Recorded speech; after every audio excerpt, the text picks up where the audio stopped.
Good afternoon, ladies and gentlemen. Welcome to the Faculty of Social and Political Sciences in Universitas Indonesia. It is an honor for me to inform you that among us here, we have in our presence His Excellency, President of the Democratic Republic of Timor-Leste, Dr. Jose Ramos-Horta, Rector of Universitas Indonesia, Professor Ari Kuncoro, SE, MA, PhD, Vice Rector of Academic and Student Affairs, Professor Dr. Abdul Haris, Dean of the Faculty of Social and Political Sciences, Professor Semiarto Aji Purwanto, Deans and leaders of other Universitas Indonesia's faculties, Her and His Excellencies, Ministers of the Democratic Republic of Timor-Leste, Adalgisa Albertina Xavier Reismano, Minister for Foreign Affairs and Cooperation, Jose Agustinho da Silva, Minister for Transport and Communications, Jose Lucas do Carmo Silva, Minister for Tourism, Trade and Industry, Pedro dos Reis, Minister for Agriculture and Fisheries, Member of Parliaments of the Democratic Republic of Timor-Leste, the Honorable Nelia Menezes, Patrocinia Fernandez dos Reis, Domingas dos Santos, Mariano Asanami Sabino Lopez, and Olinda Guterres. And lastly, our distinguished guests, both who are present in this auditorium or watching the stream from Universitas Indonesia's YouTube channel and UITV.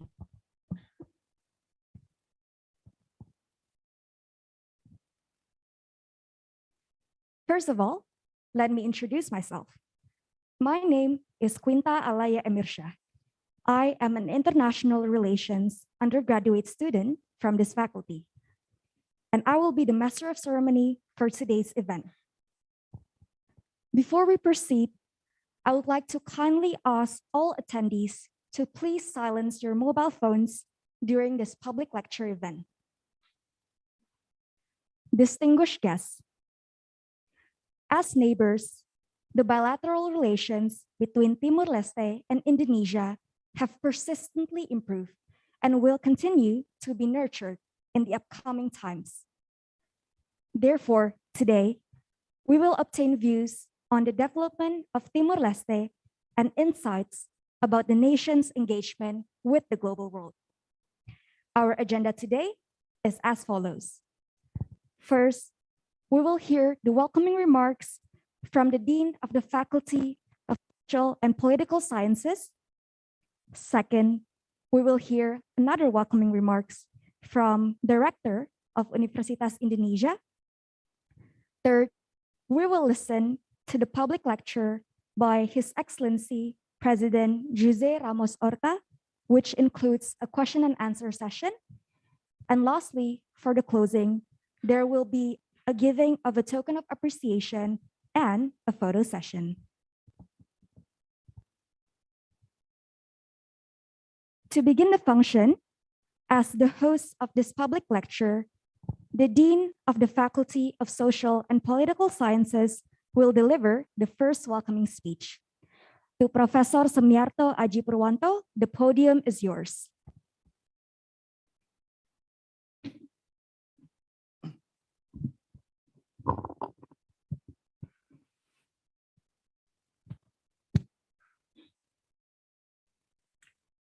His Excellency, Mr. Jose Manuel Ramos-Horta, the President of Timor-Leste, Rector of Universitas Indonesia, Professor Ari Kuncoro, distinguished delegates, ladies and gentlemen, Assalamualaikum warahmatullahi wabarakatuh. May peace be upon you and God mercies and blessing for all of us. Shalom, salam sejahtera untuk kita semua. First of all, on behalf of the Faculty of Social and Political Sciences, Universitas Indonesia, I would like to extend our warmest greeting, warmest welcome to His Excellency, Mr. Jose Ramos-Horta, the President of Timor-Leste, and the distinguished delegates. And I am deeply honored and privileged to be among the hosts of this important meeting. Today, we are gathering at the Yuwono Sudarsono Auditorium, an icon of the Faculty of Social and Political Sciences. The auditorium bears the name of Professor Yuwono Sudarsono. We have the pictures of him here, the former dean of this faculty, who was appointed as the Minister of Defense twice. Firstly, from 1999 to 2000, and secondly, from 2004 to 2009. And he also used to serve as the Minister of Environment and Minister of Education and Culture. As a prominent official of the government of the Republic Indonesia, Professor Yuwono Sudarsono have been involved in the challenging process of reconciliation between Indonesia and Timor-Leste in the early days of Timor-Leste's independence. This shows actually that we have been involved in developing better relationship between the two nations. We also proud to have prominent students from Timor-Leste graduated from our institution and contributing to the development of Timor-Leste and its relationship with Indonesia. Our faculty members and students are also actively involved in various activities, including research and community development, which aims to contribute to better relationship between the two neighbors. We are happy that despite the difficult history in the past, both nations successfully built close and friendly relations. This is an achievement that all of us can be proud of, since in many parts of the world, past conflict continue to hinder amicable and cooperative relationship between countries. It is indeed a long and winding road toward peace, as the title of this guest lecture says. But we can also be grateful to say that we have successfully walked on this path with a commitment to develop better future for the people of the Indonesia and Timor-Leste. While we haven't reached the end of this long and winding road, we walk with vision and confidence that we can tackle all the challenges along the way. Timor no Indonesia ne hanesan aihan ida. Maske sanak maketak, may behun no abut idadait tambana fatin iharay Asia, iharay Austronesia, iharay Polynesian. This is actually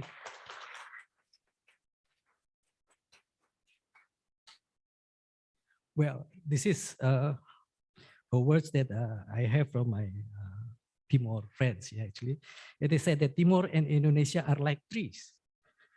Even though we have different branches, but we still come from the same root, the same trees, because we are the same Asian people. We come from the same Austronesian ancestors.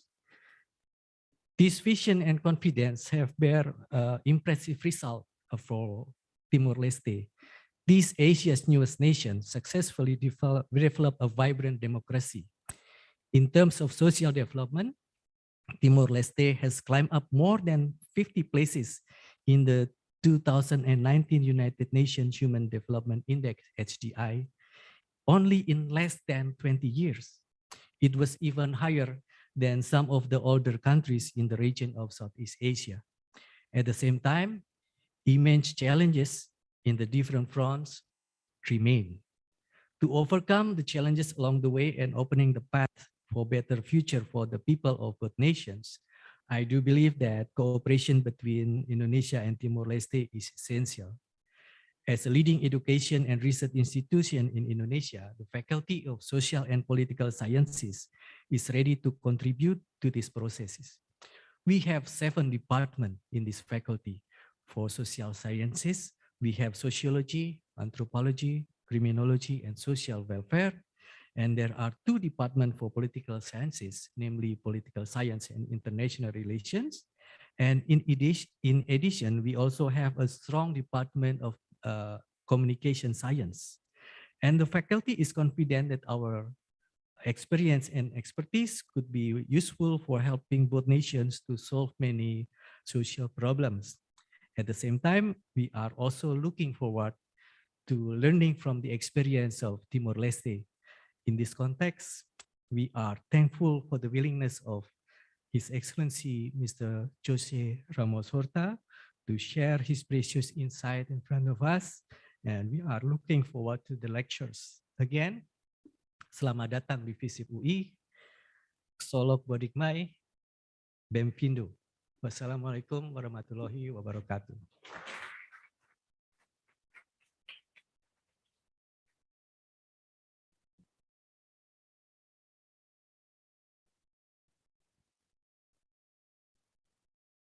Thank you very much, Professor Aji. It was a very delighting welcome speech. Now is the time for us to listen to the second welcoming remarks from Director of Universitas Indonesia, Professor Ari Kunchoro. To Professor Ari, the podium is yours.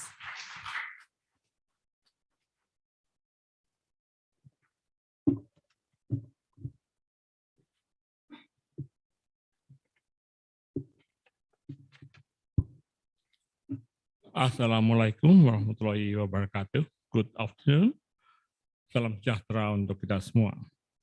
His Excellency, Mr. President Jose Ramos-Horta, Honorable Minister, Honorable Ambassador of the Democratic Republic of Timor-Leste, and all distinguished delegates of Timor-Leste, Honorable UI Vice Rector and Secretary for the University, Board of Trustee and Senate, the Dean of UI Faculty, distinguished ladies and gentlemen.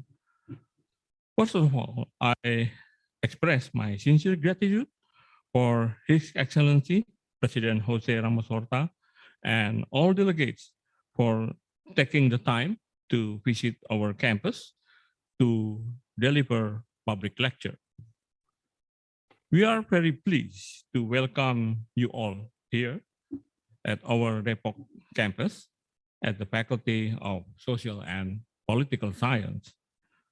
I would like to take this opportunity to briefly mention that Universitas Indonesia link to the people of Timor-Leste is very special.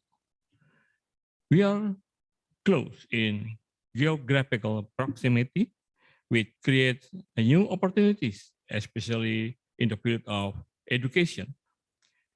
Within the period of 2015 and 2019, we received a number of students from Timor-Leste in our master and doctorate degrees in a variety of study programs, including policy studies, engineering, economic and business, gender studies, and so on.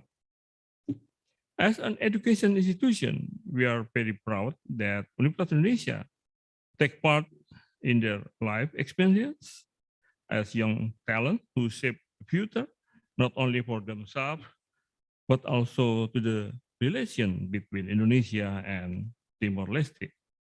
Your Excellency, honorable ladies and gentlemen, in relation to that aspect, I would like to point out that education can be a contributing factor to a meaningful connection, in this case, between Indonesia and Timor-Leste.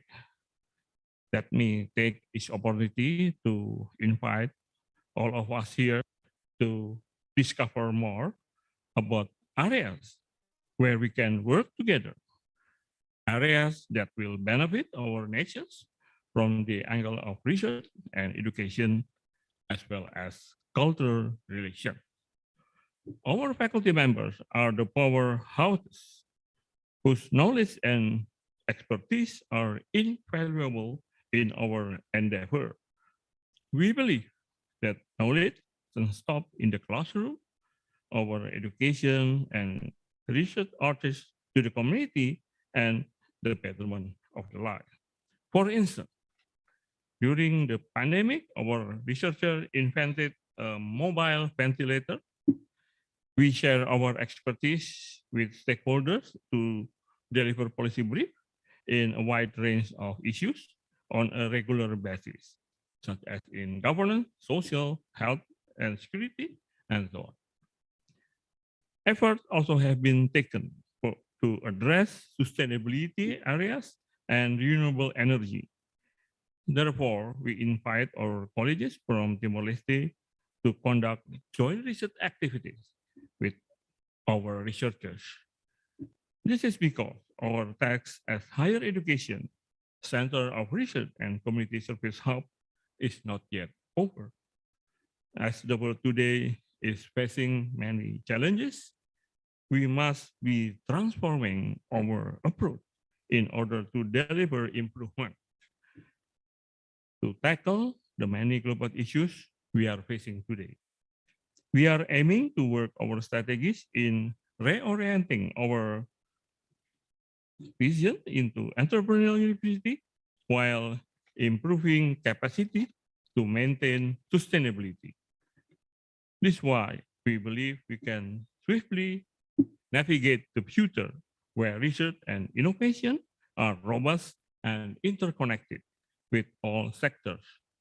Together with the public and private sector, scientists, and communities, nationally and internationally, we are responsible to advocate sustainability. It is one of the pressing issues we have to address urgently, of building a better life and safety for society through the application of knowledge, converting resources into quality products and services without compromising the people and future generations to meet their needs. It will indeed require multidisciplinary effort and multi-sector cooperation. Your Excellency and distinguished delegates, finally, please allow me to emphasize that let our link with Timor-Leste be part of driving forces in the joint effort of addressing the current global problem, as well as anticipating the future of unpredictability. Thank you. Wassalamualaikum warahmatullahi wabarakatuh.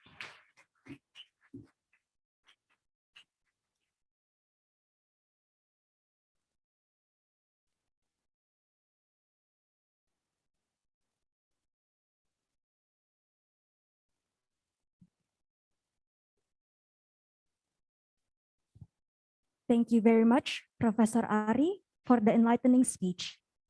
Ladies and gentlemen, now we come into the main highlight of this event, which is the public lecture that will be delivered by His Excellency, President Jose Ramos-Horta of Timor-Leste, whom is also a Nobel Peace Prize laureate. The theme of this lecture will be a long and winding road towards peace and resolving conflicts, lessons from Asia's newest nation. This public lecture will be moderated by Mr. Ali Abdullah Wibisono, PhD, a lecturer from the Department of International Relations, Faculty of Social and Political Sciences, Universitas Indonesia. To Mr. Ali, we invite you to come forward and the stage is yours.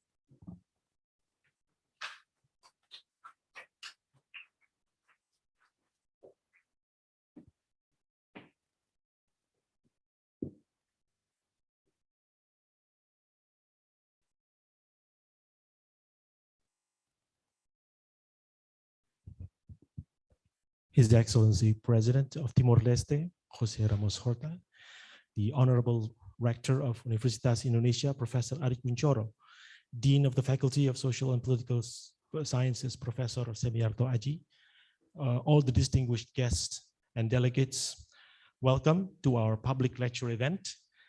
This year, we celebrate the 20th anniversary of the independence of Timor-Leste. A lot of political and economic developments have taken place in this youngest democracy in Asia, as well as, of course, conflict resolution. Timor-Leste is robust democracy with fierce political competition between its political parties. It has gradually progressed towards achieving peace, stability, and economic development and towards becoming the 11th member of ASEAN. During its 20 years of independence, Indonesia has been a good friend to Timor-Leste and has been promoting economic development and diversification of its nascent manufacturing industry, and a strong supporter of Timor-Leste's candidacy as ASEAN's 11th member. To talk about all these matters and beyond, already among us at the moment is President of Timor-Leste, Jose Ramos-Horta. He needs no introduction, but I will introduce him anyway because it is my job as a moderator. President Ramos-Horta is one of the founding fathers of Timor-Leste, of course. He already served as president from 2007 to 2012. Previously, he was Minister of Foreign Affairs from 2002 to 2006 and Prime Minister from 2006 to 2007. He is a co-recipient of 1996 Nobel Peace Prize for working towards a just and peaceful solution to the conflict in East Timor. Mr. Ramos-Horta has received numerous honorary doctorate degrees from universities in Brazil, the United States, Australia, and Portugal. He is also a recipient of several human rights prizes and awards. And most importantly, last May, he won a landslide victory against 15 other candidates for the presidency of Timor-Leste yet again. No small feat there. This afternoon, he will deliver a speech titled A Long and Winding Road Towards Peace and Resolving Conflicts, Lessons from Asia's Newest Nation. Ladies and gentlemen, please welcome President of the Democratic Republic of Timor-Leste, His Excellency, Dr. Jose Ramos-Horta. The podium is yours, Mr. President, please. Podium, sir. Please be seated.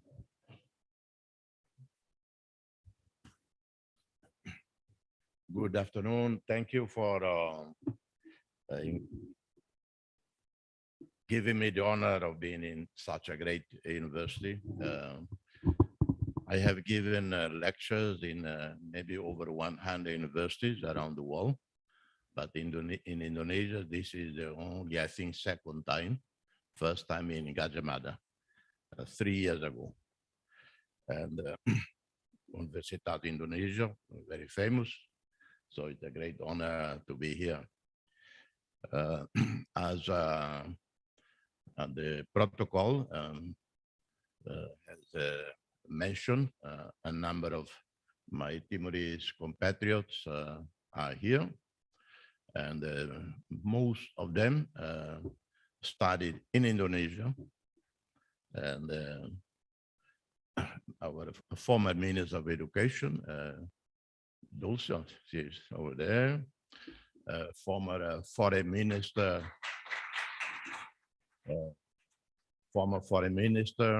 no less, who studied in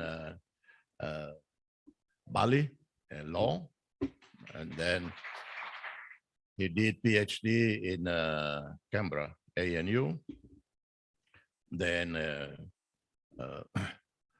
another former student in Indonesia in Jesuit seminaries, Martinho Guzmão, PhD. And in front row, members of National Parliament, representative of most of the parties in the Parliament, and then moving here, Foreign Minister of Timor-Leste. You didn't study here in I study also. No. Yeah. And Benedito Freitas, former Minister of Education, also ambassador in Beijing, also studied in Indonesia. Our ambassador in Jakarta, and our Minister of Telecommunication, Transport and Telecommunication. And I cannot forget. He's, oh yeah, sorry. Mariano Savino, one of our young leaders. He also studied in Indonesia, but he was too busy doing politics in Indonesia instead of studying. But he contributed enormously to the liberation of Timor-Leste, together with the young Indonesians who did your May Revolution, because it coincidentally it happened in May in 98, like the French May Revolution. And the Minister of Agriculture, also he studied in Indonesia. And many others, including a niece of mine who was a best student in ITB. She just completed her master's degree a few months ago, top of the class in industrial design. And I have to apologize to Universitas Indonesia because she, my niece, Maria Zinha, took part in a national competition among universities. I was told 5. And she beat the participant from Universitas Indonesia. And, so I apologize for that. I had no responsibility for that. Great privilege to be back in Indonesia. I'm not new to Indonesia. First time ever I came to this great country of yours was in June '74. No money, little money, traveling from Dili to Kupang to see an old friend, Governor, Brigadier General Altari. I don't go into long history how I knew Altari. And I went there to seek his advice. I was coming to Jakarta, his support to introduce me to people. That was the beginning of our long journey towards independence. Governor Altari told his security assistant, Luis Taoli, you go with Ramos to Jakarta. Don't let any bad people influence him. Well, but when I got to Jakarta, Luis Taoli, tempted by Jakarta, he disappeared. I was left alone. And I traveled around Jakarta in Becak, and very rarely taxis. When I think back that I traveled many places in Jakarta in Becak, I thought I was crazy. And I could have had, and in motorbike, in a scooter, I could have had an accident and no one would knew who I was because I had no documentation with me. I stayed in a lodgement, but I met with Agus Parenquan, journalist with Compass, and with another great journalist, Sabang Siagian. At the time, he was with Sinar Harapan, with, God, I forgot. And then I met with Joe Arijondro. Tempo magazine had just started only 1 year earlier before I met them. They were in a poor house somewhere. And first time in my life I was cover of a magazine was in Tempo, June '74. Tempo put me in the cover. And I met with Pak Malik.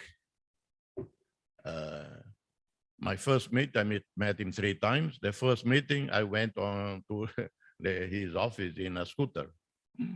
And can you imagine, I was going to meet such an important person, and I went in a scooter. He was very friendly, very charming.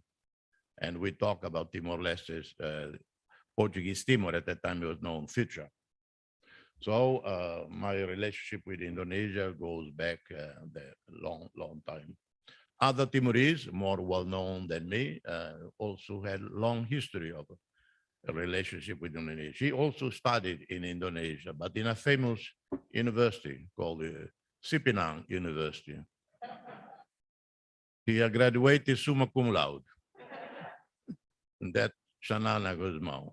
And many other Timorese, Fernando Lasama Araújo, I think he was there also, João Câmara, and a few other, Budiman, Indonesian young activist, also was in Sipinang because he was supporting the Timorese. And so Shanana, PhD, summa cum laude from Sipinang. And so great historical, cultural, personal, emotional relationships. relationship that then led to Indonesians themselves ending the Suharto era. The beginning was difficult, traumatic in Indonesia. 98, 99, 2001, you had the problem of Tanjung Priok, you had before that Tanjung Priok, you had a problem of Ambon, Kalimantan, Bugis, Dayak fight, and we had a problem of Timor. So Indonesia was facing problems in so many fronts. But great leaders come during great challenges, and B.J. Habibie showed that.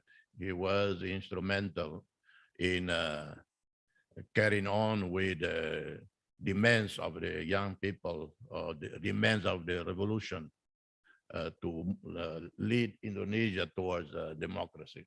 Similar to Gorbachev in Russia, Soviet Union at the time, similar to Frederick de Klerk, Mandela in South Africa, and many other leaders who in times of history seized the opportunity and led their country's people into democracy and freedom.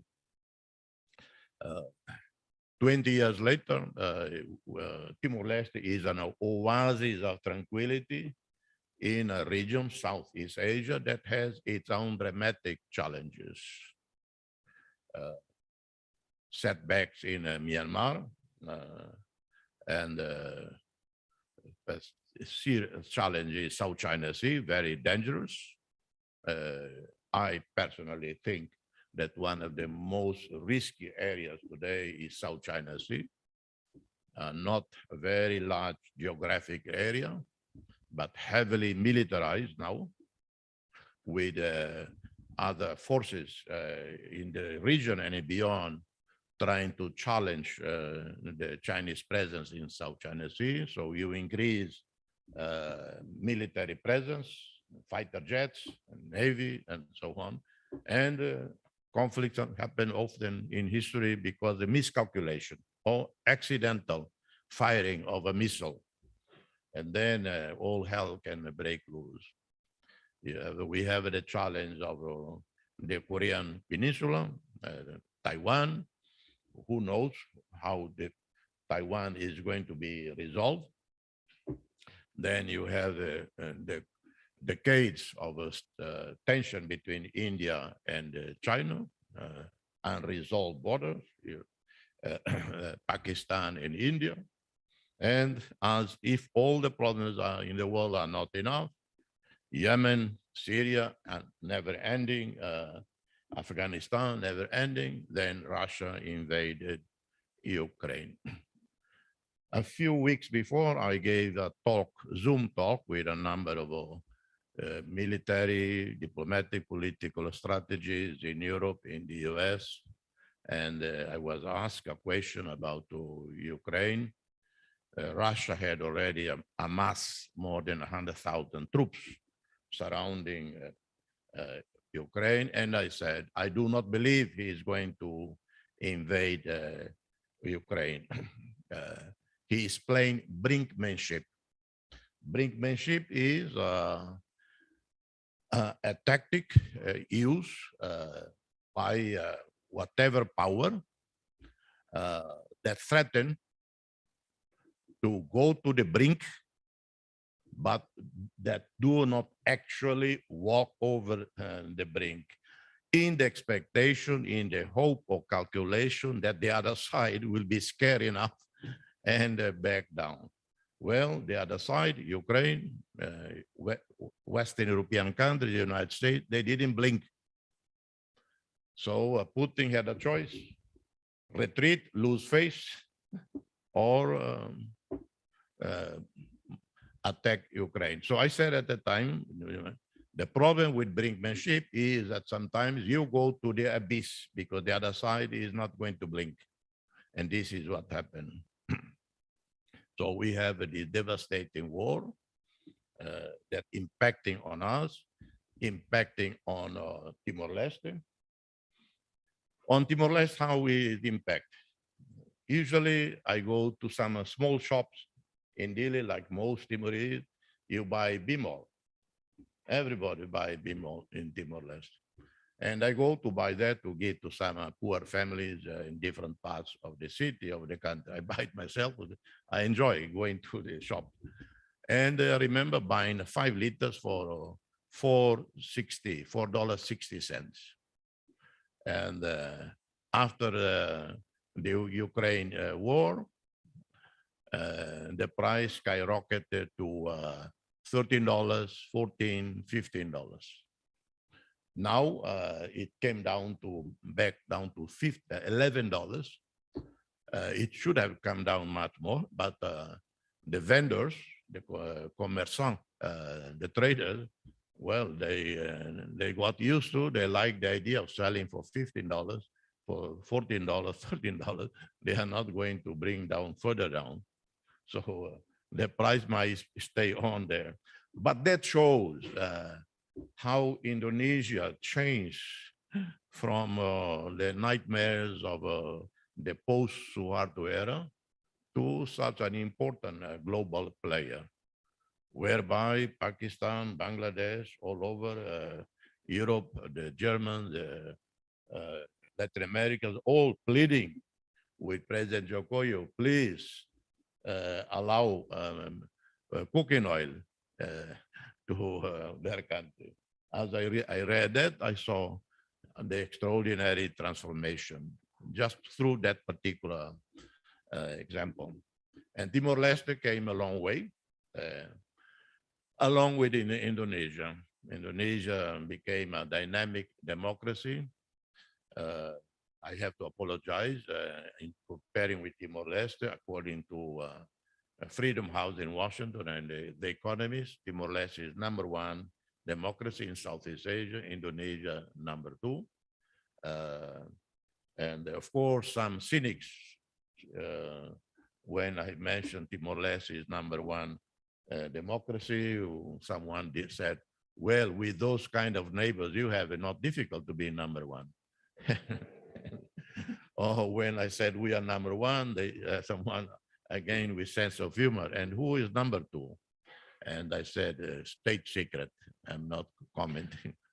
But the reality is Indonesia is a shining example of leadership, of transformation.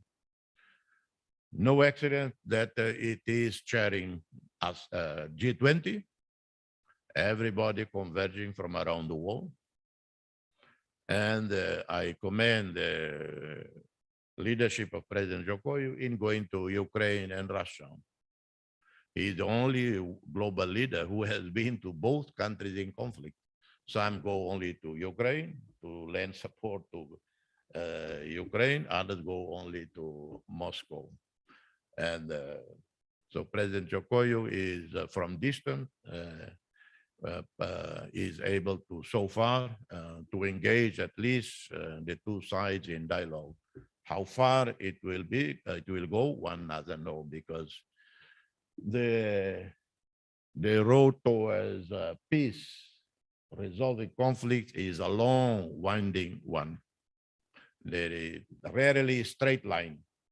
A straight line only when one side managed to defeat the other side militarily, impose a surrender, like the Americans during World War II on Nazi Germany or on Japan. Rare in history, a conflict ends with a surrender by military means. It ends politically, diplomatically, through negotiation, through face saving, and so on. We have come a long way today. The Timor-Leste is an oasis in tranquility, of tranquility. I've been to 135 countries in my lifetime, some doing specific missions for the United Nations after I left office, others just to observe the situation sent by the Secretary General, Ban Ki-moon, or by Secretary General Antonio Guterres. After I left office as president in 2012, first I was appointed by Ban Ki-moon as a special representative for the Secretary General for Guinea-Bissau, but my responsibility cover the whole of West Africa in terms of, because to resolve a conflict in Guinea-Bissau, I could not just focus on Guinea-Bissau. I had to deal with all other countries directly or indirectly involved, or who direct interest or indirect interest in the conflict in Guinea-Bissau. So I went to Nigeria several times to meet with President Goodluck Jonathan, Senegal many times, Guinea, Conakry, Mali, although Mali had its own problems, Morocco, to Cote d'Ivoire. The president of Cote d'Ivoire was the president of the West African Regional Organization, and had also to deal with France that had direct interest there. So a conflict sometimes have two parties. Internally, many parties look at Syria, more than 100 armed groups in Syria, Yemen, endless groups in Syria. Sometimes more clear cut, there are only two. In the war Iraq-Iran, there were two parties, two strong leaders. After more than 8 years of conflict, more than 1 million people dead in the Iran-Iraq war, the two strong leaders decided to end the war. And they decided and the war ended. But when you are in a situation like Syria, with more than 100 groups fighting the regime and so many external interventions from the neighbors, from Russia, from the United States, from Saudi Arabia, Turkey, no best mediator in the world were able to resolve till today. First mediator was Kofi Annan. He was already former Secretary General, appointed by Ban Ki-moon to resolve the conflict. He lasted only 2 months, he gave up. Then Ban Ki-moon appointed Lakhdar Brahimi from Algeria, consummate diplomat, good friend of mine. I call him my mentor. And he ironically, you would like to know, he was the first representative of the Algerian National Liberation Front in Jakarta when he was 20 years old. He was the youngest representative of the Algerians fighting for independence against France. And he became one of the best UN peacemakers. He lasted 3 years, was not able to resolve the conflict, and still today. And so a war, a conflict, sometimes, yes, black and white. Sometimes it involves all kinds of issues, including emotional, personal, ego, pride, territorial ambition, the desire of a country to impose its preeminence in a region, in this case, like Russia, doesn't want to lose influence there in the region. So it went into Syria absolutely forcefully to save the regime, because it would have been devastating for Russia's credibility, particularly when Russia and China, on the debate in the UN Security Council involving the case of Libya, Russia and China agreed to abstain and agree on a no-fly zone over Benghazi. Well, the no-fly zone, supposedly purely humanitarian, became regime change in Libya. Using the no-fly zone, they bombed Gaddafi, killed Gaddafi, and so Russia and China, suspicions of that, no longer cooperating with the Security Council on Syria, particularly Russia. So you have this endless conflict. And in addition, now we have Ukraine. In contrast, back to Timor-Leste, after 20 years, if you look at the human development indicators, sometimes I find it interesting that some in ASEAN think that Timor-Leste is not yet fully prepared to join ASEAN. But when you look at the human development indicators, Timor-Leste began in 2002 with life expectancy of less than 60.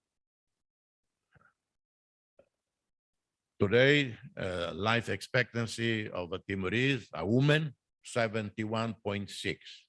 Myanmar, much older country, 60 years independent, one of the richest countries in the region, maybe even richer than Indonesia in terms of strategic resources. And yet, its life expectancy is 66 point something.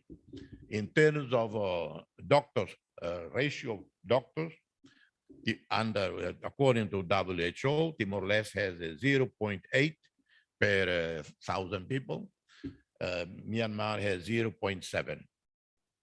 So Timor-Leste has more doctors per capita than Myanmar.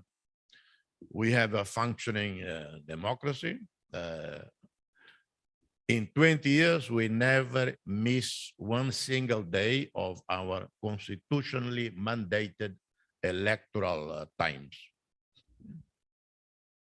On the clock, a president change, a government change. Of course, government take longer, but elections are held, then negotiations for coalition arrangement, and so on. We have zero political violence, zero ethnic or religious-based violence, no organized crime. Maybe, I would concede, maybe we don't have organized crime because generally we are a bit in Timor-Leste, a bit disorganized. So our criminals are not organized.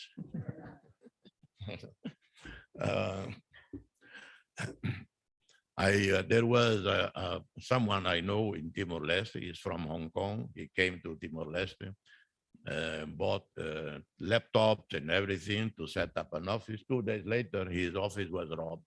They clean up everything. He came to talk to me, obviously completely stressed, upset. And I said, did you report to the police? He said, yes, I did. Don't worry. In 2 days, they will find it. Well, 2 days later, he came to me very happy that they recovered everything. Well, I told you, our robbers are very disorganized. And instead of staying quiet, and they start boasting in the neighborhoods, oh, I got this laptop, oh, I got this PC. And the police, we have a very good community police, and they over here, and they know already where. So anyway, our little country, after 24 years of relationship with Indonesia, we have the best possible relationship between two countries in Asia, Indonesia and Timor-Leste, exemplary in a post-conflict situation that we reach out to each other.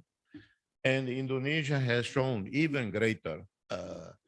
There is a French expression that I never able to find in English or any other language. Hauteur, mean high. It shows its highness in the sense that it is not small like some individuals or countries. When you are too small in terms of political or human stature, you tend to seek revenge. Indonesia has shown its hauteur, it's higher than mundane feelings of revenge, of anger, of jealousy, or whatever. Indonesia, post-Suharto, post-Timor independence, could have ignored Timor-Leste, at least turn its back. No, it has not. Extended a hand of friendship to us, responded to our hand of friendship, reconciliation. We met halfway and they build the best relationship between two countries in Asia. An example for other conflict situations like in Balkans or in Northeast Asia or in the Middle East, where after generations of conflict and tension are not able to reach out to each other. The winding road to peace in Timor-Leste, as I mentioned, absolutely peaceful, no political violence, no organized crime, no religious tensions, overwhelming majority Catholic, small Muslim community, Timorese, and the individuals from Indonesia who live in there. There are thousands of Indonesians living in Timor-Leste, and the people from other small religious groups, particularly Protestant, but also other small groups like Jehovah's Witness and others. We hope to join ASEAN by the end of next year. Indonesia is very supportive, but it will require a collective decision of ASEAN leaders in response to the several missions that have been to Timor-Leste, ASEAN missions, on the three pillars of ASEAN. They will recommend to, and I presume they will recommend that Timor-Leste is fully prepared, maybe with some reservations or recommendations in regard to the economics pillar, but who can be, who in Southeast Asia can say is absolutely clear and predictable with all the legal institutions, arbitration institutions, transparency, integrity in the economic sector. Well, sometimes it looks like we Timorese have to reach first heaven, the perfection of heaven, and then reach ASEAN. And the road to ASEAN goes through the perfection of heaven. And that's why it's taking so long for us to finally be admitted as a, be it in November 2023. We just came from a meeting with President Jokowi. I have to say, absolutely pleased with the substance of the meetings, with the Indonesian engagement. We have explored many new ideas on how to develop more the economic trade relation between Timor-Leste and Indonesia, how to facilitate better people's movement, Timorese students coming to Indonesia with, ideally, I told President Jokowi, ideally would be Timorese students can just walk into Indonesia and go to a university. You don't need any visa. So visa between Indonesia and Timor-Leste should be just abolished. And particularly for students, for youth. And we have thousands of Timorese who have graduated here. Indonesia language, Bahasa Indonesia is still widely spoken in Timor-Leste. Your televisions are very popular in Timor-Leste. Music, musicians, artists. And as I was sitting here earlier before the meeting started, and I received this message from a famous Indonesian actress. She says, "Hello, Mr. President. Welcome back to the brothers' land. It's me, the most sweet actress in the world, Christine Hakim."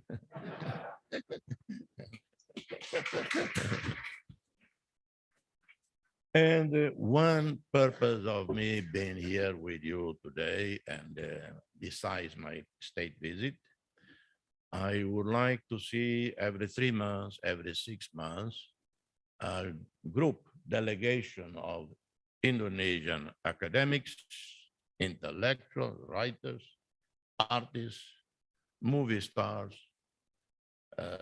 visiting us, visiting Timor-Leste. Because we come to Indonesia by the thousands. In Timor-Leste visitors are the 4th largest in the world visit to Indonesia. The official statistic show Timor-Leste the fourth country with the most visitors to Indonesia. You wouldn't believe how many Timorese come to Indonesia in a month. Can be as high as 100,000. That's official statistic. And that was pre-COVID up to 2018. I saw the statistic. Thank you for listening to me. I reserve more concrete issues for the question time. Thank you.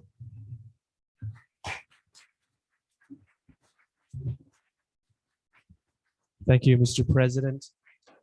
I don't think I will be able to summarize your speech because there were many topics in there and then it's very engaging. I think we're going to open a question and answer session, Mr. President, and I have been informed by the committee that you would only wish to interact more with the students.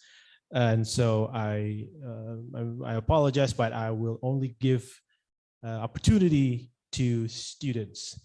All right, then can we have the first three questions, please? Raise your hand. Yeah. Go ahead. Introduce yourself.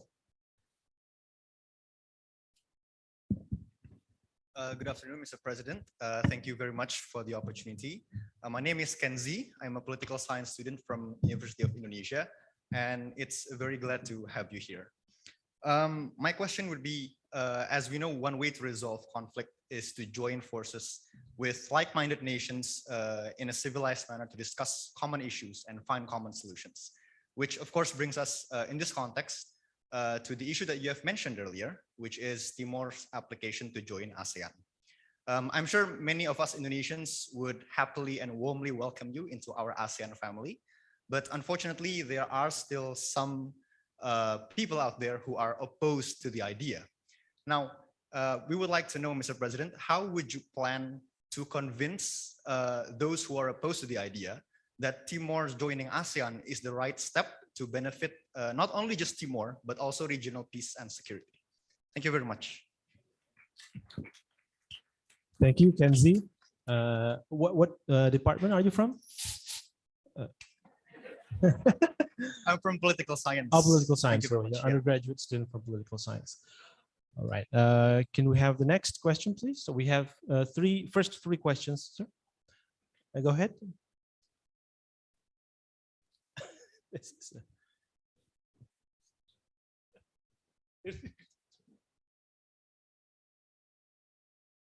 Okay, thank you for the opportunity. His Excellency, Mr. Jose Ramos-Horta, President of Timor-Leste, and all delegate. My name is Sarah Nelson, and I am an undergraduate student of Sociology Department in this faculty. So my question, first of all, I would like to welcome and thank you for coming to Universitas Indonesia, and it's an honor for us to welcome you to our faculty. As we all know, Indonesia and Timor-Leste have a long history. Seeing this, cooperation between Indonesia and Timor-Leste is important. So my question is, as a neighboring state, how does Timor-Leste view its future relations to Indonesia? And what is Timor-Leste's expectation, especially in the economic cooperation within its surrounding like NTT? Thank you. I think I got that question, yeah. All right. Perhaps the last one for this session. Someone at the corner. Yeah, right corner. Go ahead. You have to move forward.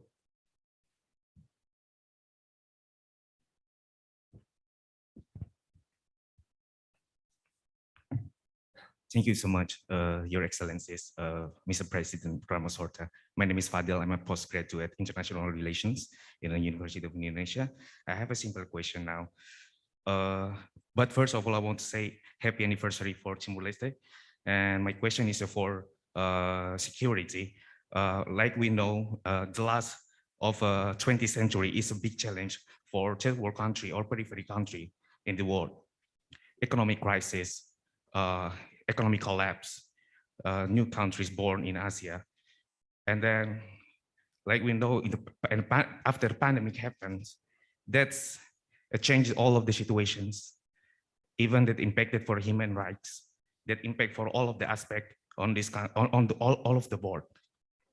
But we have a new challenge after the conflicts we have, like Ukraine and Russia. And I think Ukraine and Russia should learn how Indonesia and Timor-Leste, they still stabilize their security to still instabilize area.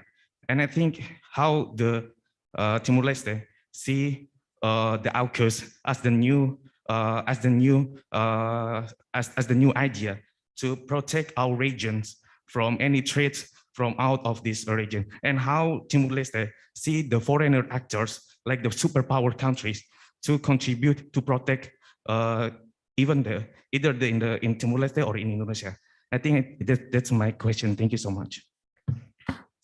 Thank you. So about ASEAN, relationship with Indonesia and AUKUS. What do you think about that, Mr. President?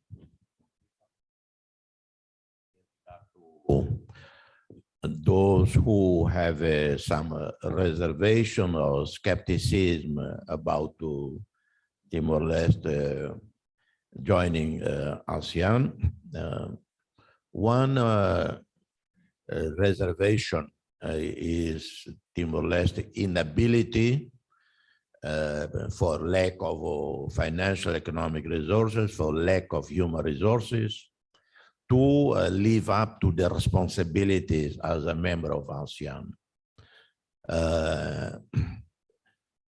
That is entirely legitimate and entirely understandable.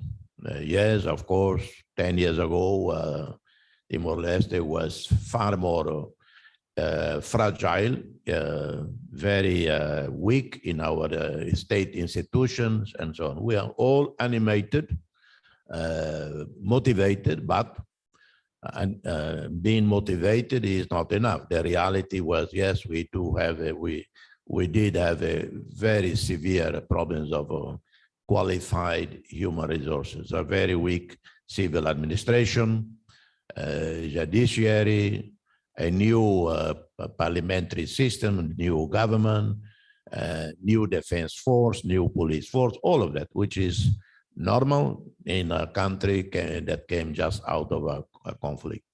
The reality of dozens of countries, maybe 50, 60, 70 countries in the world that have been independent already 50 years. They still, some even worse than Timor-Leste after 50 years. And I just mentioned Myanmar, life expectancy 66 point, and Timor-Leste for women is 71.6 or 71.2. That part I totally understand. The part of eligibility in terms of the geography is, of course, is completely unacceptable. And there was no question about that. Timor-Leste, membership in ASEAN require two fundamental criteria. One, be in the footprint of Southeast Asia. You have to be a member of a regional organization, you have to belong to the region. Sri Lanka, Bangladesh cannot be member of Southeast of ASEAN because they are part of South Asia. One of the most inoperational regional organizations is precisely the South Asia regional group because of conflict between Pakistan and India in particular, always blocking any substantive initiative from the group. So to be part of Southeast Asia, you have to be in the footprint of Southeast Asia and cannot belong to other regional organizations. For instance, Papua New Guinea applied to join ASEAN. As I know, Bangladesh is applying, Sri Lanka years ago, but they are not eligible because either not part of the region or belong to another regional organization. So Timor-Leste is the only one that fit these two criteria. On the human capacity, yeah, we have made that entirely understandable. The last 10 years, we have worked hard. We have sent hundreds of Timorese to study abroad, besides studying in our own country, in our best universities.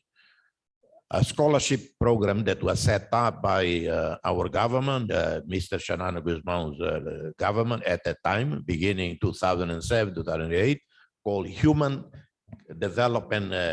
Capital Development Fund, about $30 million a year. In one single year, I personally, because I happened to be in Thailand at the time, 100 Timorese arrived in Thailand to go to 4 best universities in Thailand, including the Asia Institute of Technology. In one go, 100 arrived in the Philippines, all for selected best universities there. Indonesia is a special case because many hundreds came anyway already with or without any special program. But Indonesia was also covered by that special program, selected universities, jointly selected by the government and the universities in Indonesia. More than 200 went to Australia, several hundred in Portugal, Brazil. So in the last 20 years, we have hundreds of Timorese with master's degrees in Timor-Leste, many universities around the world, including the United States, China. We have Timorese who graduated in Chinese universities.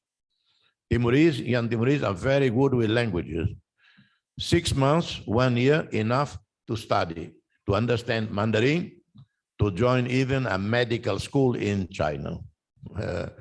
6 months, enough to go into a Korean university in South Korea. 6 months, 1 year, enough to join a Chinese Navy Academy, because we have had people who went to the Japanese Navy Academy. So we are not Indonesia, we are not Singapore, we are not Malaysia, but we have so I believe the main legitimate objection concerning human rights is how we persuade them. Many ASEAN missions have been to Timor-Leste. They have made effort, they have been there. With COVID, there were online discussions, seminars. Right now, there is a mission in Timor-Leste, ASEAN mission. A few days ago, there was a previous one, been there. So that's how you persuade, by their observation in the country. And then, of course, there is the political strategic calculation. Why Myanmar, Cambodia, and other ASEAN countries, not the founders, not the first 5, the others who came, why they joined immediately without any preparation? Well, either they are embraced by ASEAN, by Indonesia, by Philippines, by Thailand, or they will be embraced by China. So ASEAN leaders, wise enough, let's not wait. Let's embrace them. And embracing with bringing in problems of all these countries. Some came out of conflict, some still in conflict, but strategic necessity dictated quick decision. So that's, I believe that we have persuaded some of these individuals that was skeptical and totally understandable. Second was what, sorry? We want only expanded relationship. We have a great relationship all these years. We need more substantive Indonesian private sector investment in Timor-Leste. President Jokowi, as a successful entrepreneur, capture what is important in the relationship with Timor-Leste. Timor-Leste, by virtue of our status as an LDC, least developed countries, we have a tariff-free access to European Union market. We have a tariff-free with the United States. There's a list of, I think, 4,000 items on the list that Timor-Leste can export tariff-free to the US. And China also, we do have some of this privilege, Australia, New Zealand, but the only thing we export so far to, particularly to the United States, is coffee. We don't export anything else. So if Indonesian companies were to set up business, manufacturing, some food processing industry, clothing, textile, particularly along the border, that would be President Jokowi's preference and our preference along the border. Well, we would create thousands of jobs in Timor-Leste and benefit these Indonesian companies that would export to Europe, or as long as it has a majority Timorese component, and the component is workers. Obviously, the whole purpose is to have employment. So that's one way, but there are other areas of Indonesia's support to Timor-Leste. I mentioned education, easier access, easier movement of Timorese coming to Indonesia. Timorese, Indonesia do not pay visa on arrival in Timor-Leste. Visa is, you don't pay a cent. Timorese pay $30 to enter Indonesia. And I don't know who negotiated that agreement. And not me. And the minister said not she. President Jokowi himself was shocked. Who negotiated this agreement? But I cannot say he promised to change, but he was going to look at it, because I don't want to misread someone's position, but he was literally shocked. So there is no limit to expanding Timor-Leste-Indonesia relationship in terms of trade, in terms of investment, student exchange, sport, culture. As I mentioned, I personally, I intend to have a stream of Indonesian visitors coming to Timor-Leste in the course of the year. Every year, the same. And I think we cover everything.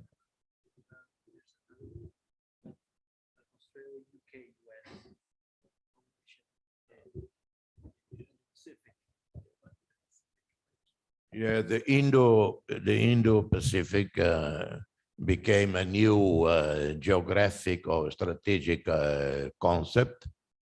It is aimed at China. I do not wish to read too much in the Indo-Pacific partners' mind, but I would say only is that judging from the bad experience of some European countries, NATO with Russia,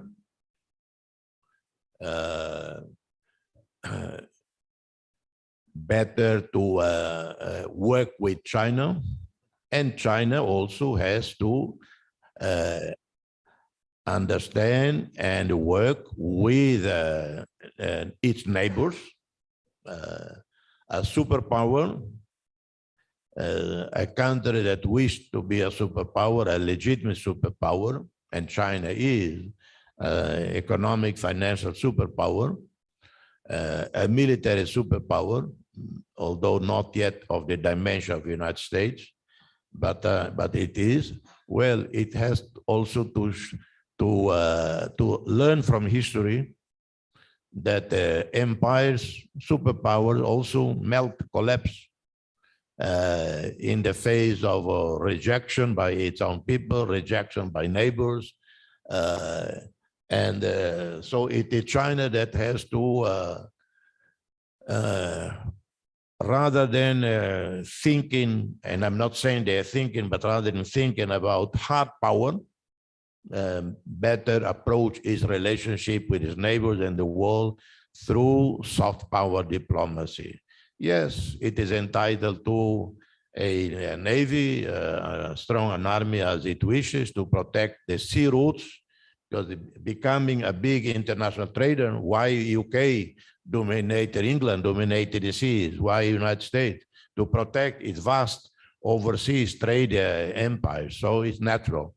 When the problems of pirates happened in the Indian Ocean, the first time the Chinese decided to have a presence in the Indian Ocean. So they set up a base in Djibouti to support their Navy vessels in the Indian Ocean, but they were completely alone. They were totally, they realized, they had no way of protecting their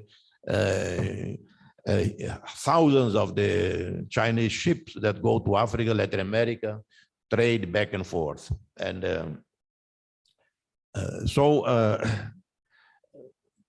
becoming, a global power, financial trade and economic power, and with it, some global military presence as well. It's the one that has to reassure everyone that it is not a threat to anyone, that China is actually wants every country in Asia to develop, and that is to benefit of China. China needs a stable Southeast Asia region, needs a stable, prosperous Central Asia. It needs a stable, prosperous Europe, because we look back when in the decades of Chinese development, well, it developed thanks to trade deficit with the United States, trade deficit with Europe.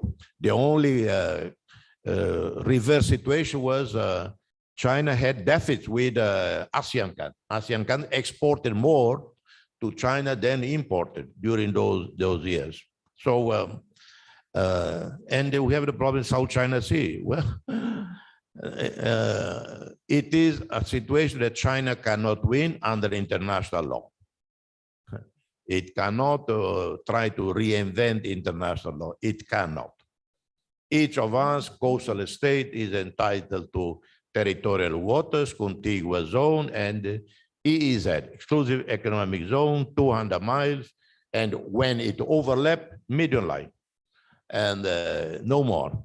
So China's 9-dash line that goes 1,000 miles just because 1,000 years ago, some Chinese fisherman was on a rock. Well, and but ideally, because China says its military installation in South China Sea is for protection of fishermen, for weather, etc. Well, that being the case, then why not an agreement with all other claimant states for a joint management of the area? Yes, with some military facilities for rescue effort, but joint. Maybe look at the Antarctica agreement, where many different powers are there. No one claim Antarctica. They all scientists are there. Well, look at how we protect. Of course, China is not going to be impressed with this proposition of mine, because unlike United States, which to the north has Alaska, which it bought from Russia for $16 million. To the south, it has to the north, it has Alaska, it has Canada. To the south, it has Mexico. To east and west, it has vast oceans unimpeded. Well, China has a much more narrow, so a superpower with very limited access to the oceans. That's why it's trying to impose a fait accompli in South China Sea. How to resolve that? Is there any remedy, prevention remedy? no idea. As I said earlier, it can be a case of miscalculation, misfiring, and then all hell break loose. Thank you, Mr. President. It's interesting that you have this vision, geopolitical vision that understands China's feeling of being threatened, of being blocked in South China Sea. And that at the same time, though, I think the best solution is that we have to have better maritime security cooperation, securing our own seas, so we don't have to rely on either the US or China, because these two superpowers are too busy with their own competition with each other. Okay, do we have second session for Q&A? Or just one? Just one more? Okay. Do we have one more session of Q&A? Do we have any more students? One there, and then a lady at the back, and then another one over there. Okay, go ahead.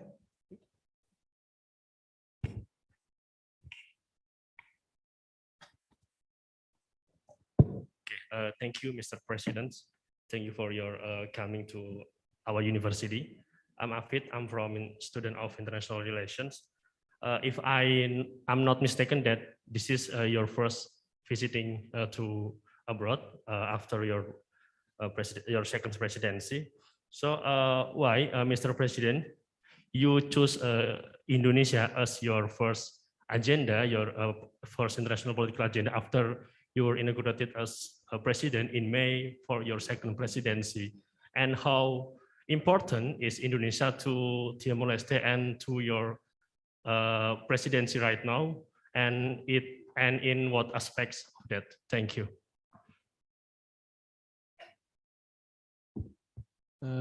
Next question. Thank you.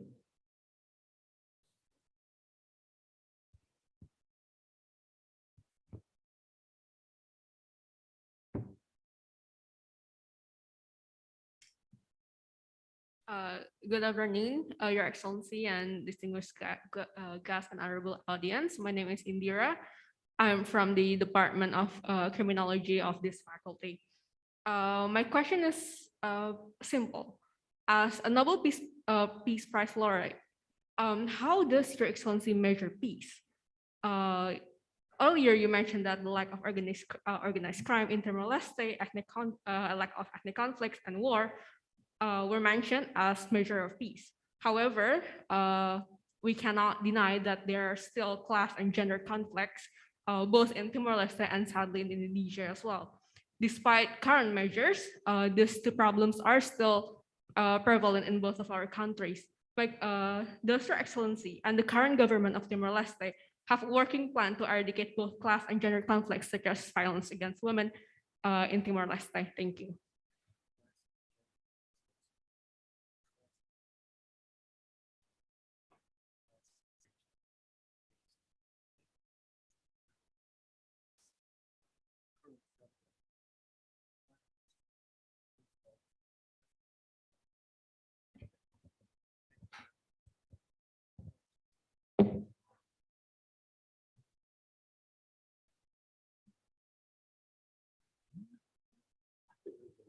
Hello, good afternoon, Mr. President, Jose Ramos-Horta, and friends in the audience. Thanks for the opportunity. My name is Duta. I am an undergraduate sociology student from this faculty. I would like to thank you for coming to our campus and for giving such an interesting speech. Congratulations for Timor-Leste for celebrating 20 years as an independent state and for achieving great progress in multiple social development indicators. I am interested about your mentions that Timor-Leste is running a democratic system with the last election participated by more than 15 candidates. That is an amazing fact, and I think in terms of democracy, Timor-Leste is doing better than Indonesia, since in the past 3 elections, Indonesian people keep receiving the same candidates again and again. Now, my question regarding Timor-Leste is, Timor-Leste has a lot of different languages and ethnic groups. How does Timor-Leste exercise an effective nation-building process? What are the factors that unite the people of Timor-Leste to build the country as a unified community? That is my question. Thank you, Mr. President and Mr. Moderator.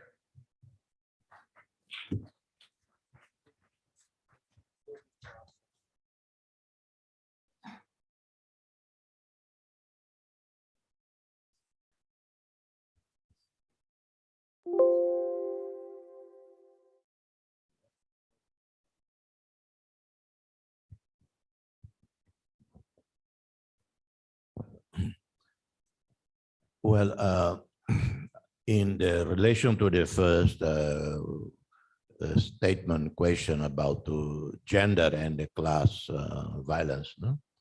Well,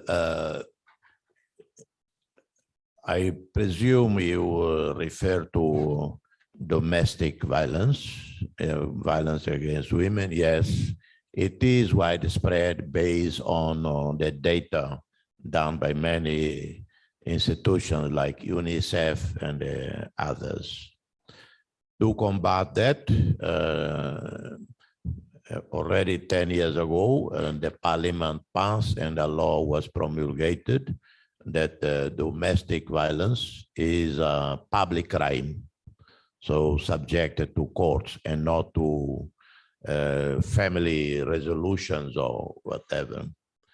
And everybody engaged in reducing domestic violence and violence in general, whether it is the parliament, the government, civil society, our international partners, very active.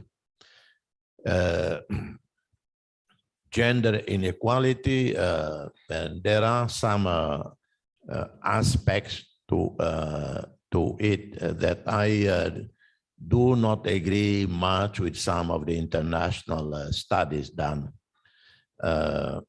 In our parliament has one of the highest representation of women.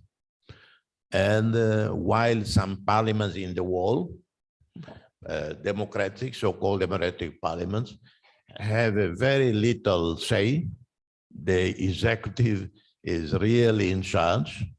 Our parliament is super active, really have a tremendous input on the budget process, on decision. And there are many women in our national parliament by imposition of each political party that every third candidate has to be a woman. Then we have members of government, quite a few prominent women are members of government. In the judiciary, in the Supreme Court, Court of Appeal, women. More and more women entrepreneurs, but still very low. The weakest part is in the civil administration. You find very few women at the top of the public administration, wherever it is. But there is not an active, deliberate exclusion of women. Sometimes it just like almost, I say, force of habit. One calls a meeting, you want to select women. Those who turn up are almost all men. And in my office, presidents, I said, I want absolute gender equality. Well, it has not been easy to realize that because there are too many men that show up. and so it is, well, it's in the universities, you look at the report of universities, women perform better in universities, perform better in medicine, in math. And I have to say, very, very proud that in an international math competition involving 40 countries or 50 countries, 50,000 people, one Timorese student came fourth in the world, ahead of China, because I immediately went to look where China was, because China is always the top in math. I was so happy when he was ahead of the Chinese, ahead of many Europeans, US. So, anyway, but that was a boy, a teenager. But generally, the best performing in medicine, math are women. And we will continue to battle to create absolute gender parity. If more women than men, yeah, it's okay. I totally agree with that. Because traditionally, historically, always more men. So if we can reach a situation where there are an imbalance in that more women, be it, let them govern for a while, because we have had our chance of misgoverning for thousands of years. But there is no such thing as gender conflict or social gender and class-based conflict. No, I don't think that is accurate. One, Mr. President, is why did you choose Indonesia as your first destination for your state visit in your second term as president? Yeah, why choose Indonesia? When I was foreign minister in 2001, 2002, I advised the first president of Timor-Leste at the time, Mr. Xanana Guzmão, all very familiar, I presume, with Mr. Xanana Guzmão, and the prime minister at the time, Dr. Mari Alkatiri, who has a lot of family in Indonesia. The name Alkatiri is famous in Indonesia. He was prime minister at the time, and I told them, two countries must be our first visit upon the president taking office, the prime minister taking office, Indonesia and Australia. Mere fact that our two closest neighbors and very important ones. And so Ms. Xanana Guzmão came here in June, early June 2002. He was sworn in as president in May 20. June he was here. I accompanied him at that time. And Dr. Alkatiri also came soon after as prime minister. So it is obvious that the two countries, Australia and Indonesia, are extremely important to Timor-Leste, and we will continue that effort. But so are all other ASEAN countries, and so are Northeast Asia countries, Korea, South Korea, Japan, and China. These are the absolute priority. But we also have exceptionally good relations with the European Union as a whole, bilateral with several, but very strong with the European Commission and with the United States. We have had great relationship from day one with Bill Clinton, George W. Bush, and then came Barack Obama, and we survived Donald Trump. And we are doing very well with Joe Biden. And this morning in Delhi, our government signed a very important agreement with the United States, the so-called Millennium Challenge Account Corporation, more than $400 million grant by the United States, focusing on infrastructure, water sanitation, water treatment, and education with the setting up of a special teachers training school.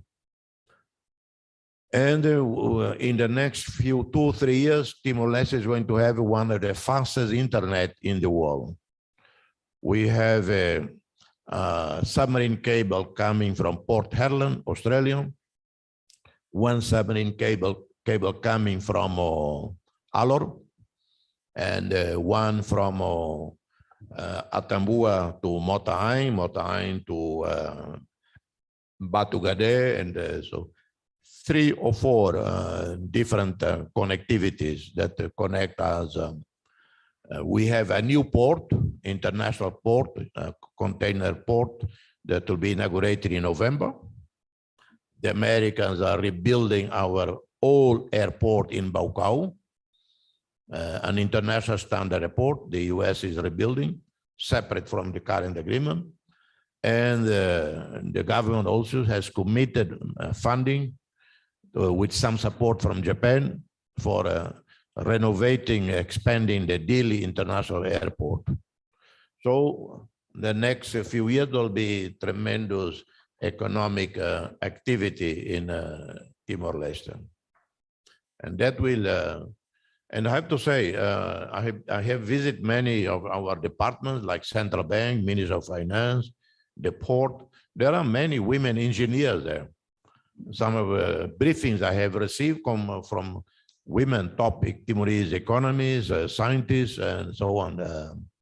We don't see them much on television or the day-to-day, but when you go to the workplace, there they are, architects, engineers, economists, business administration, and so on.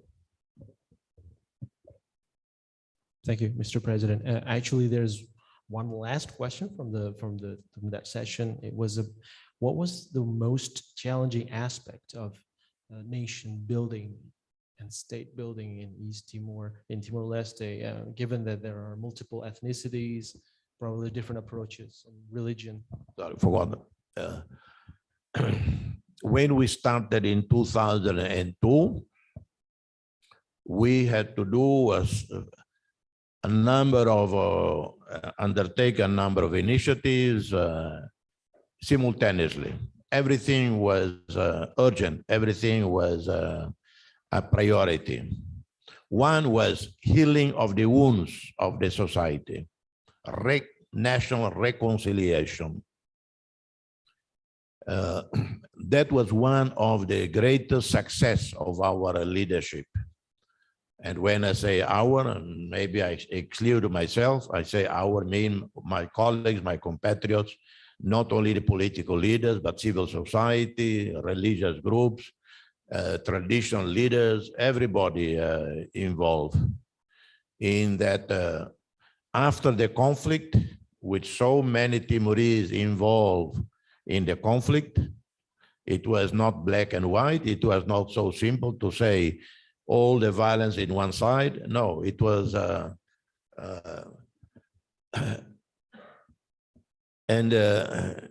so this was absolutely critical. And thanks to Mr. Xanana Guzmão, who himself was guerrilla fighter, 17 years in the mountains, 8 years in Sipinang, but also supported by all other leaders. There was not a single Timorese political leader, military, who did not support this approach. Reconciliation among Timorese. No prosecuting anyone. And reaching out to Indonesia. I have to say, the very first time I came to Jakarta was in October 99. I was so surprised. When Mr. Xanana, he hugged a military gentleman. The way they hug each other was almost like they must have been fighting together.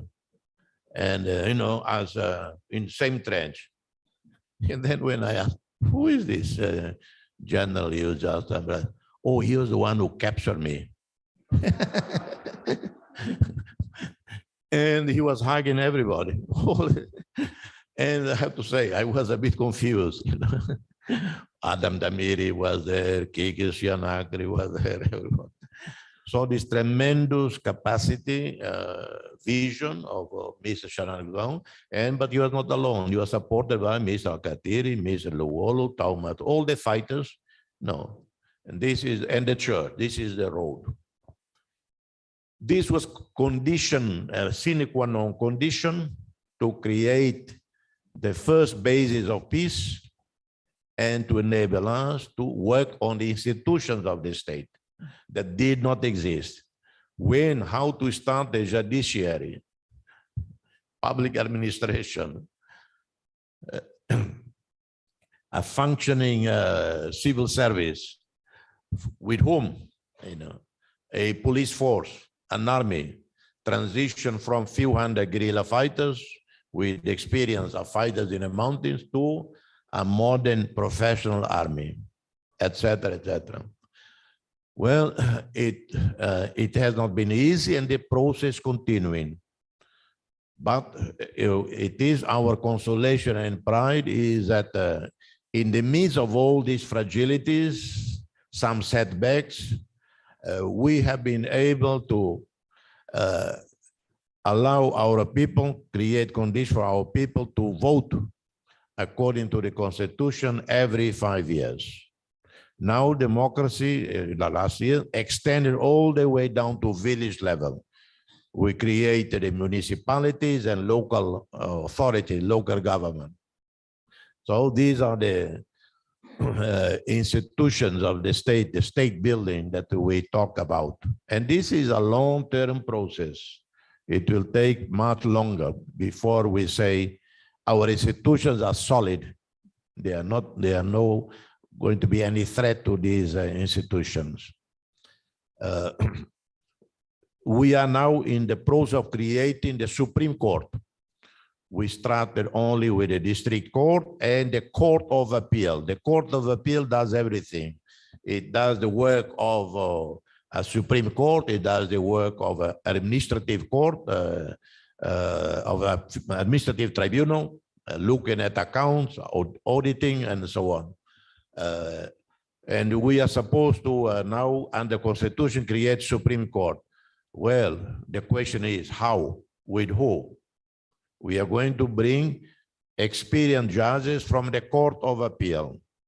We were never able to fill up the full quota numbers of the Court of Appeal.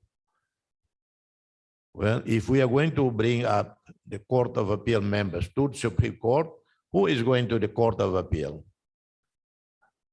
So the challenge continue, but we are doing it our way, and reconciliation with Indonesia, and I mentioned already earlier, and these were important for peace and stability, because many Timorese left the country and are elsewhere in Indonesia, in West Timor.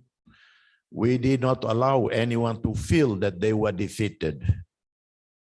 I always said many times, in victory, and that's for any leader, for any general, in victory, be magnanimous, be wise, do not seek to humiliate the other side.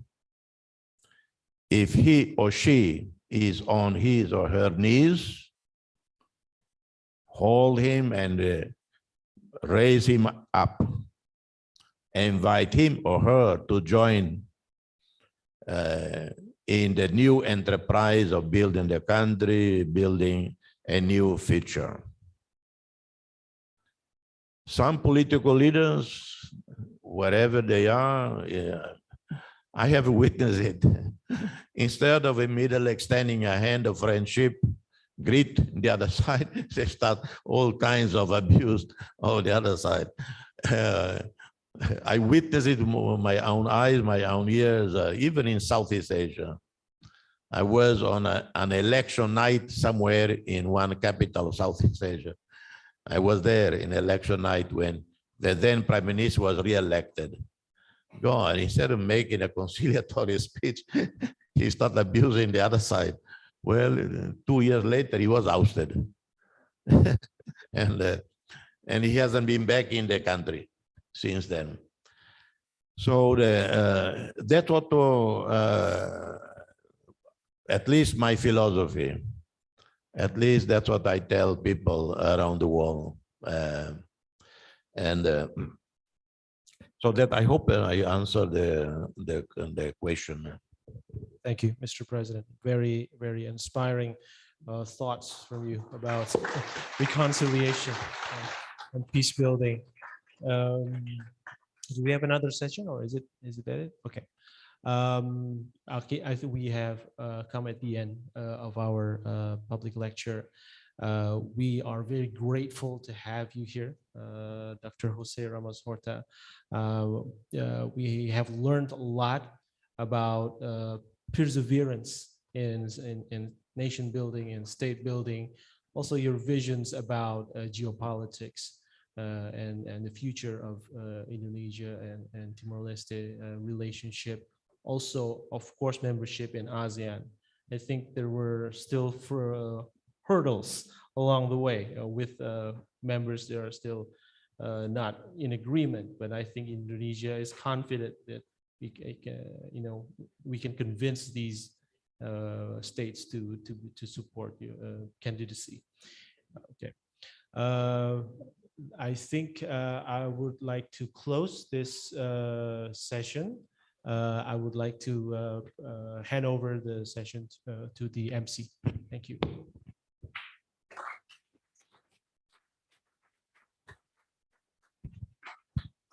Thank you very much, Mr. President, for the lecture. We really appreciate the knowledge and information which have been given to us by you and the very fruitful discussion that followed. We would also like to thank Mr. Ali for moderating the public lecture. We hope that the Indonesia and Timor-Leste relations will continue to foster in the future. Next, we will have an exchange of tokens of appreciations between Universitas Indonesia and the Timor-Leste delegation. Would kindly ask Mr. Professor Ari.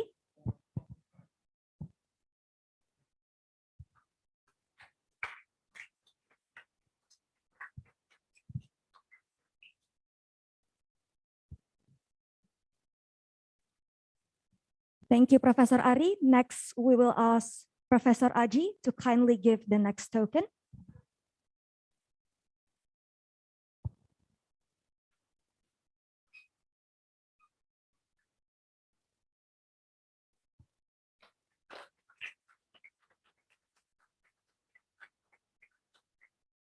Thank you, Professor Aji.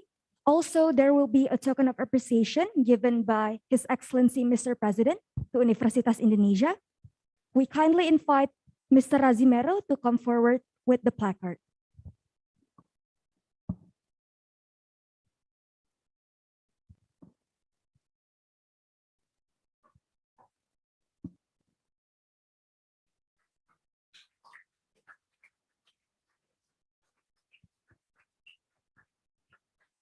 Thank you, Mr. President, Professor Ari, and Professor Aji.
Thank you, gentlemen.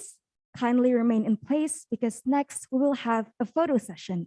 I would like to invite the Vice Rector of Academic and Student Affairs, Professor Dr. Abdul Haris, her and His Excellencies, the Ministers of University of Timor-Leste, Ms. Adalgiza Albertina Xavier Ismano, Mr. Jose Agustino da Silva, Mr. Jose Lucas do Carmo Silva, Mr. Pedro dos Reis, and members of the parliaments of the Republic of Timor-Leste.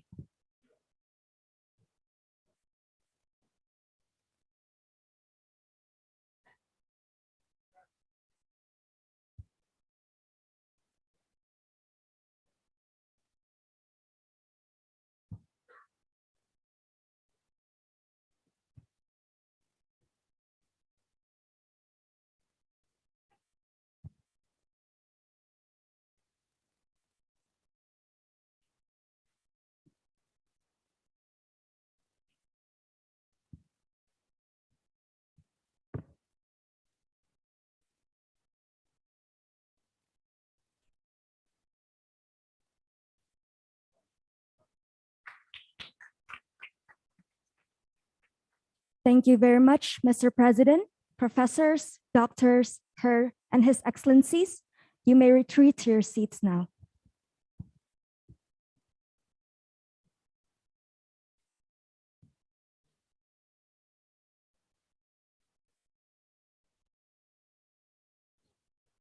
Distinguished guests, on behalf of Universitas Indonesia and the Faculty of Social and Political Sciences, I would like to convey my deepest gratitude for your participation in this event.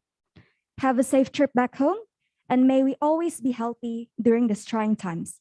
My name is Quinta, and it has been an honor to be your Master of Ceremony for today. Thank you very much, and see you next time.